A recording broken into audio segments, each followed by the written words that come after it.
जब White House के East Room में अचानक ट्रंप बोले कि we just signed with China, पर इंडिया के लिए बाकी सबसे बड़ा मौका है, वेरी बिग वन। तो सबकी नजरें वहीं जम गई। उन्होंने साफ कहा कि हम हर देश से डील नहीं करेंगे, लेकिन इंडिया के लिए कुछ स्पेशल प्लान हो सकता है, बिल्कुल वैसा ही जैसे चाइना के साथ हुआ था। ये कोई फॉर्मल बयान नहीं, बल्कि एक स्टेटमेंट था जो बता रहा है कि अमेरिका भारत का जो ट्रेड डेप्थ ड्राफ्ट था, अब उसे शायद फाइनल शेप मिलने वाला है। तो चलिए इस ट्रेड डील के बारे में आपको डिटेल से समझाते हैं और इस डील से भारत को क्या फायदे हो सकते हैं वो भी।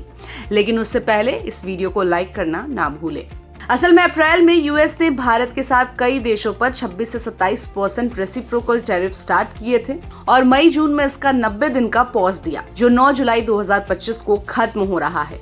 दोनों तरफ से इस मौजूदा डेडलाइन तक एक इंटरिम डील चाहिए थी, लेकिन अभी बातचीत स्टॉल्स पर है। अमेरिका मांग रहा है कि India auto parts, steel, wheat और डेयरी में टैरिफ्स ओरिजिनली कम करे, जबकि भारत कह रहा है कि स्मॉल फार्मर्स और डोमेस्टिक मैन्युफैक्चरर्स की सिक्योरिटी भी जरूरी है। इस बीच भारत ने स्मार्टली कुछ ऑफर किए हैं, आमंड्स, पिस्ताचियोज, वॉलनट्स, साथ ही एनर्जी और डिफेंस इंपोर्ट्स पर भी कुछ राहत देने की पेशकश की। बदले में उसने कहा कि यूएस को सेमीकंडक्टर्स, स्टील, ऑटो कंपोनेंट्स में रेसिप्रोसिटी चाहिए।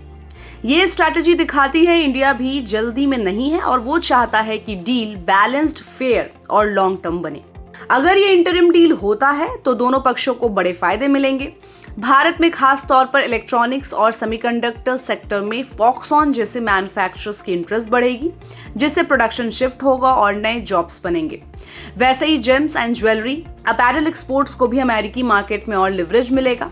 डिजिटल और आईटी सर्विसेज सेक्टर में भी बहुत कुछ प्रॉफिटेबल हो सकता है, क्योंकि डील में डेटा फैसिलिटेशन और क्लैरिटी आने से रेगुलरिटी हर्डल्स घटेंगे।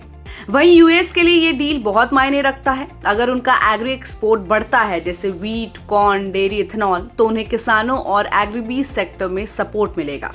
साथ में स्टील और ऑटो पार्ट्स के एक्सपोर्ट्स भी यूएस मैन्युफैक्चरर्स को मजबूत करेंगे और रेयर अर्थ एलिमेंट्स जैसे स्ट्रैटेजिक मटेरियल्स के लिए इंडिया से tie up. In economic gains के अलावा ये डील जियोपॉलिटिकल बैलेंस में भी बड़ा रोल निभाता है। इंडो पैसिफिक में चीन की बढ़ती प्रेजेंस को कंट्रोल करने में ये डील एक बड़ा कदम है, खासकर क्वाड अलायंस की ग्लोबल स्ट्रैटेजी में। और मोदी ट्रंप के ऐलान मिशन 500, जो कहती है कि बायलैटरल ट्रेड को 2030 तक $500 बिलियन तक पहुंचाया जाए, उसकी फाउंडेशन ये इंटरिम डील ही है।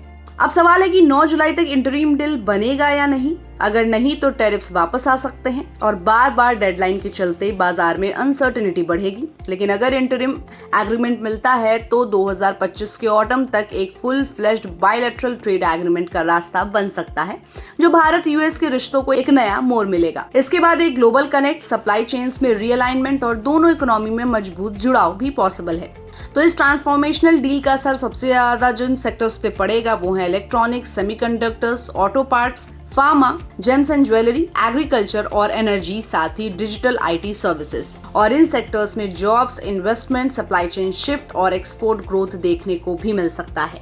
तो इंडिया और यूएस की इस ट्रेड डील पर आपकी क्या राय बन रही है? हमें अपनी राय कमेंट बॉक्स में देना ना भूले और ऐसे अपडेट्स के लिए keep watching and subscribe good returns.